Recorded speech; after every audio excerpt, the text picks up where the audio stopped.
Assalamualaikum warahmatullahi wabarakatuh. Kembali lagi bersama kami di channel Edi Paiji. Hari ini jadwalnya adalah membersihkan lahan sebelum tanam. Nah, itu sedang bakar tunggak tebon atau bonggol jagung yang kemarin sudah ditanam. Nah, ini saya juga sedang nganter sarapan pagi untuk bapak. Sarapan dulu sebelum beraktivitas. Nah, ini toyol ini melak wae toyol. Dan dadah.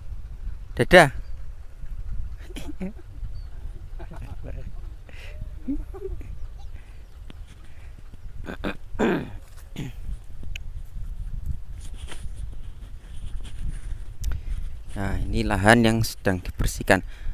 Nanti bonggol-bonggol tebonnya seperti ini nih. Ini yang ada di lahan ini dibersihkan, kemudian dikumpulkan supaya lahannya bersih, lalu dibakar. Nanti abu bekas bakarannya akan bermanfaat sebagai pupuk untuk tanaman. Nah, seperti itu. Seperti ini contohnya. Ini yang sudah dibersihkan. Nah, ini sudah bersih. Ini yang sudah dibersihkan tunggak-tunggak tebonnya. Nah, ini yang belum dibakar. Nanti dikumpulkan seperti ini supaya lahannya bersih. Karena setelah ini mau ditanami bibit cabai yang ada di sana itu akan ditanam. Nah, itu sedang dibakar. Sama itu sedang dibakar. Nanti abunya akan jadi pupuk karena kandungan silikanya yang baik untuk tanaman dan nantinya juga akan menyuburkan tanah. Nah, kita lihat yang belum dibersihkan. Ini yang daerah sini sudah dibersihkan ya. Nah, ini kemarin juga habis di traktor atau pembalikan tanah. Fungsinya apa? Supaya nanti jika ada jamur-jamur atau patogen-patogen itu yang ada di bawah tanah bisa naik ke atas dan ketika terkena sinar matahari secara langsung dia akan mati karena habitatnya yang lembab. Seperti jamur kan membutuhkan habitat yang lembab. Jadi ketika terkena sinar matahari langsung dia akan mati. Nah, proses pembalikan tanah itu juga penting ya dulur-dulur. Jadi sebelum tanam sebaiknya tanahnya diolah dulu dengan cara ditraktor atau dicangkul dan sebagainya. Yang penting tanahnya dibalik. Nah, ini daerah yang belum dibersihkan sangat banyak sekali untuk tunggak-tunggaknya. Nah, yang sebelah sana itu yang sudah dibersihkan. Nah, jelas sekali perbedaannya. Nah, kenapa kok harus dibersihkan? Ya supaya bersih. Bukan ya. Jadi kenapa kok harus dibersihkan? Nah, ini kan sangat kalau orang sini bilangnya nyelangkrah.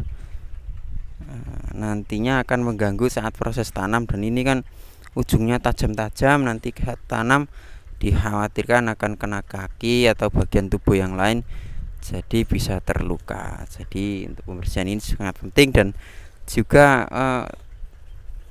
ketika dibakar nanti juga akan menjadi pupuk untuk tanaman. Jadi ada manfaatnya juga, bukan hanya kok cuma dibuang. Atau ini juga bisa juga dibuat kompos sebenarnya, tapi karena prosesnya yang lumayan lama untuk menunggu menjadi sebuah kompos atau pupuk organik itu kami terlalu lama. Jadi untuk mempersingkatnya saja kami bakar ya, meskipun kandungan unsur haranya lebih tinggi jika sudah jadi kompos daripada dibakar.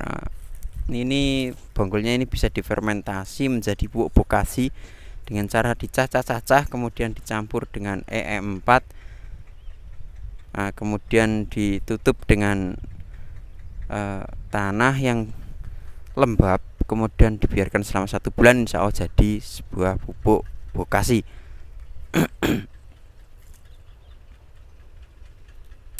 Nah, dulur, jadi begitu persiapan lahan sebelum tanam. Yang kemarin kita sudah membahas, sebelum tanam harus dispray atau diberi herbisida terlebih dahulu supaya rumputnya mati dan juga gulma-gulma tidak tumbuh kembali.